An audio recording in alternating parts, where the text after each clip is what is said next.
Shalom Bapak Ibu yang dikasihi Tuhan. Salam damai sejahtera buat kita semua.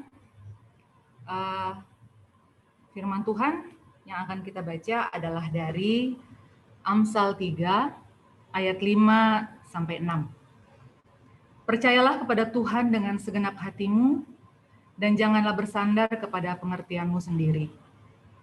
Akuilah Dia dalam segala lakumu, maka Ia akan meluruskan jalanmu.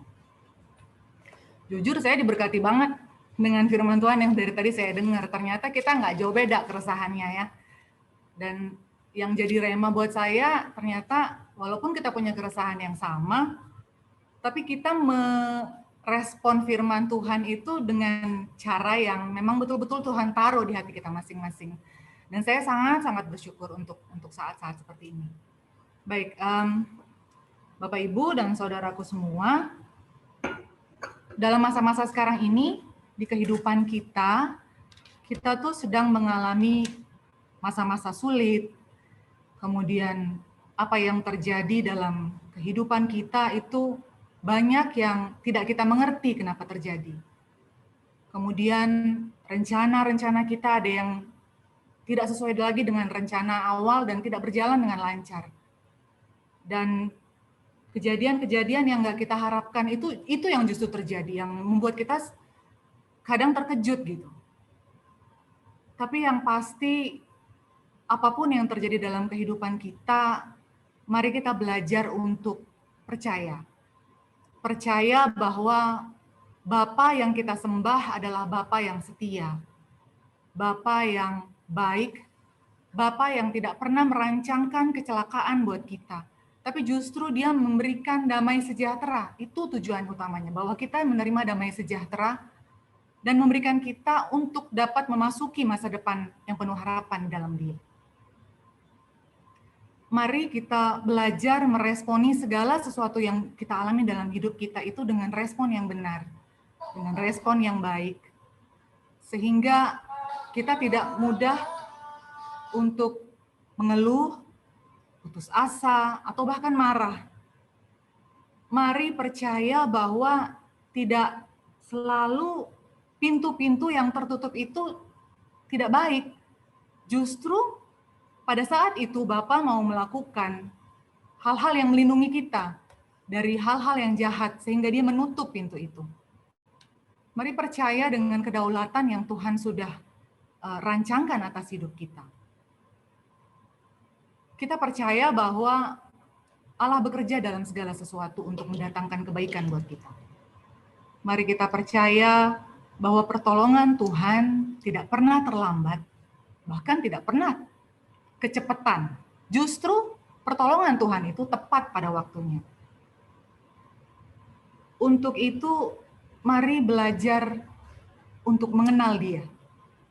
Mari belajar bagaimana karakter Dia, bagaimana hal-hal yang Dia suka. Apa hal-hal yang Bapak sukai dari kita? Apa hal-hal yang Bapak tidak sukai untuk kita lakukan?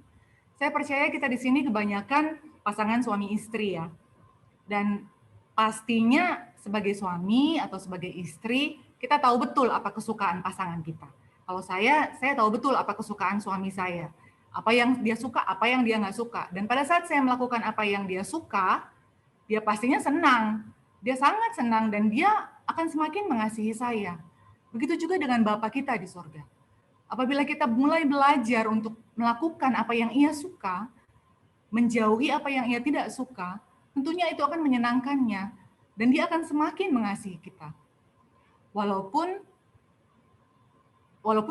apabila kita tidak melakukan itu, Dia tetap Allah yang setia dan adil. Tapi pada saat ini, kita tentunya mau pertumbuhan iman kita semakin bertambah, naik, dan terus naik sebagai anak Tuhan. Kita tidak mau jadi anak Tuhan yang masih anak kecil, tentunya kita mau terus naik. Oleh karena itu kita ayo belajar untuk mengenali. Belajar untuk mengenali Tuhan. Belajar untuk mengenali karakter, mengenali kehendaknya, apa yang Dia mau. Dan kita lakukan kehendaknya. Akuilah Tuhan dalam segala laku kita, maka Tuhan akan meluruskan jalan kita. Mari bergantung penuh pada Tuhan. Tidak hanya dalam hal-hal yang besar, tapi juga hal-hal yang kecil. Mungkin hanya hal-hal yang, Tuhan saya harus jawab apa ya sama orang itu? Saya harus beri kekuatan apa ya sama dia?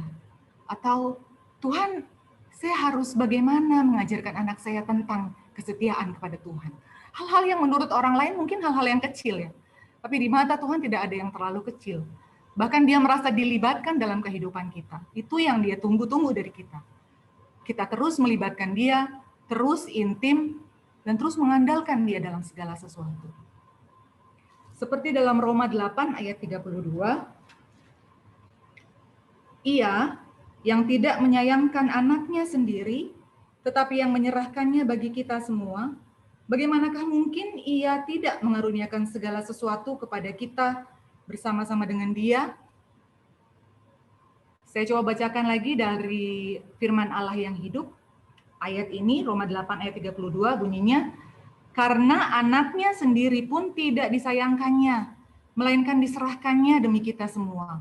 Masakan ia tidak memberikan segala sesuatu kepada kita? Ini jadi dasar kita untuk berharap, Bapak Ibu. Kita berharap kepada Yesus Kristus. Nyawanya sendiri dia berikan buat kita. Dan dia berjanji dia akan berikan segala sesuatunya buat kita.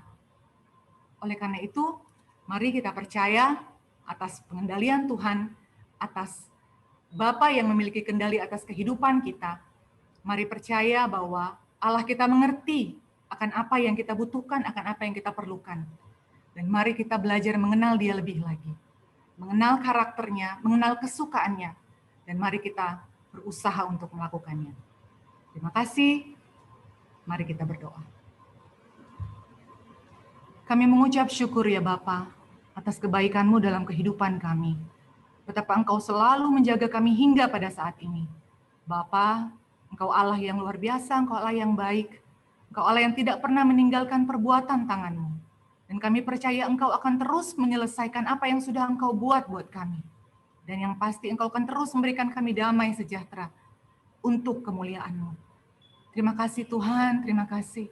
Dalam nama-Mu Yesus Kristus, Tuhan dan Juru Selamat yang hidup, kami berdoa dan kami mengucap syukur. Haleluya, amin.